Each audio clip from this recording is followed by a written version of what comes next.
El hilo que cose las ideas nacidas bajo el foco de la luz que llamamos atención crea conocimiento.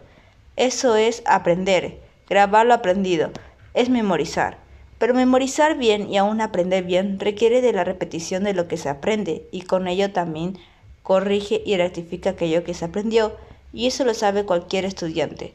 Y es que cualquier aprendizaje nuevo solo se ancla en memoria firme y consolidada muchas horas después con el consecuente refuerzo de las redes neuronales que dan base a la memoria.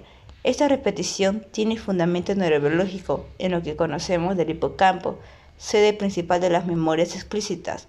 En las memorias del hipocampo ocurre ese fenómeno del que ya hemos hablado, capítulo 10, como potenciación a largo plazo, y que consiste en que la repetición de un estímulo eléctrico logra producir cambios moleculares duraderos en la sinapsis de sus neuronas, cambios que se piensan son de alguna manera el recuerdo neuronal de lo ocurrido. Pues bien, hoy sabemos que ciertos neurotransmisores como el glutamato y el ion calcio son fundamentales para que tales cambios de memoria se produzcan en la sinapsis y permanezcan en ellas largo tiempo. Pero volvamos a la repetición como fenómeno conductual y cognitivo. Repetir quiere decir reevaluar y hasta equivocarse en el proceso de aprendizaje. De hecho, habría que considerar la equivocación y el error como eventos intrínsecos al propio proceso de aprendizaje y memoria. Cuando mencioné a la jirafa entrando en una jaula captando la atención de los alumnos, podríamos pensar que ese evento producido solo una vez en la vida de sus alumnos se recordaría durante toda la vida. Pero no es así. Para que verdaderamente se recuerde bien un suceso, cualquiera que ésta sea, se ha de repetir muchas veces. No desde luego con la repetición física de lo ocurrido, pero sí mentalmente, y es que si el supuesto de la jirafa ocurriera, todos sabemos que lo repetiríamos verbalmente cientos o miles de veces al contárselo a todo el mundo, y eso es lo que hace que se grabe con solidez. El cerebro, pues bien, necesita repetición de todo aquello que se tiene que aprender, recordar de modo importante. Solo con la repetición se podrá memorizar bien después y todavía quizá el resto de la vida. Todo lo dicho sería en relación a lo perceptivo, sensorial y ese aprendizaje explícito que es la visión de la jirafa. Pero algo igual ocurre con el aprendizaje implícito. Si no más, todo el mundo recuerda cómo aprendió a montar en bicicleta y la repetición constante y reiterada de ese proceso. Y a nivel más coloquial, todos lo hemos escuchado de nuestros padres muchas veces. Por ejemplo, cuando a un niño se le enseña algo manual y en apariencia lo ha aprendido, el padre trata de repetirlo una vez más para dejarlo bien claro, pero a renglón seguido y de modo espontáneo el niño exclama: «Déjame ahora hacerlo a mí». Es decir, déjame ahora que yo lo repita y me equivoque solo, porque es solo con la repetición hecha por el niño mismo y la rectificación de los errores cometidos como se experimenta una reacción emocional, aquella de la recompensa y el ser, y con ella se sedimenta, con solidez en la memoria, lo que se ha aprendido. Y es que, permítanme decirlo otra vez, equivocarse es parte del proceso de aprendizaje. Todo esto también se puede observar en el niño cuando juega. El niño cuando juega y en lapsos de tiempo diferentes, repite constantemente lo que está haciendo. No, desde luego, a través de una repetición idéntica y automática, sino de manera que podamos llamar complementaria. Esto es, desde perspectivas diferentes, pero conducentes a resolver el problema.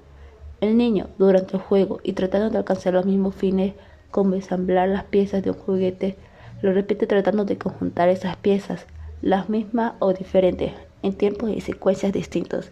Y esto es lo que hace que junto con la satisfacción final, el logro emocional que proporciona en este caso el ensamble del juguete, se grabe más sólidamente en su cerebro.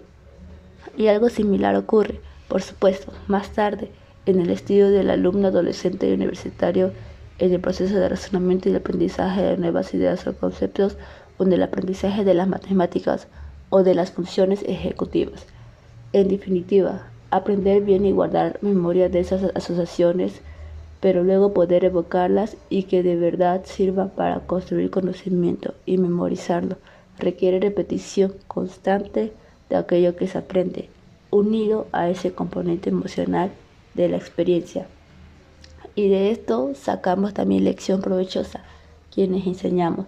Yo personalmente cuando doy clase en la universidad saco ventaja de todo cuanto acabo de apuntar y he comprobado que para el estudiante es de un gran valor lo que yo llamo repetición convergente, es decir, reiterar una serie de conceptos básicos o relevantes desde perspectivas y con ejemplos diferentes a lo largo de una clase. Está claro que repetir constantemente lo mismo a los estudiantes sin tener en cuenta el impacto de esto sobre la motivación es negativo. De ahí la importancia del significado emocional cuando se insiste en un mismo concepto. Esta es pues la idea, es decir, agrupar o unir los conceptos difíciles con significados emocionales que deben ser diferentes en cada una de esas 2 o 3 repeticiones de razonamiento difícil que queremos que aprenda y memorice el alumno.